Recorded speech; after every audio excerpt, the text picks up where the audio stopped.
batong matalas.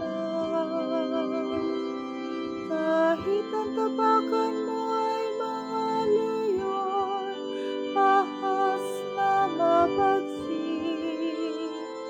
di ka maanong sa mga serpiente at leyong mababangis.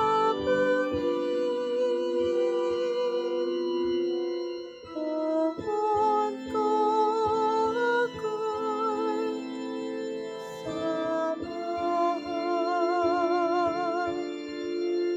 sa dusa't kahirapan.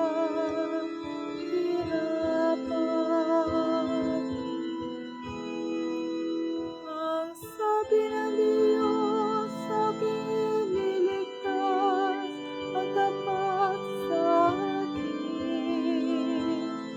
At ingatan ko sino mang taong ako'y kikilalanin. Pag sila'y tumawag, laging handa ko na sila'y pakinggan. Aking sasamahan at kung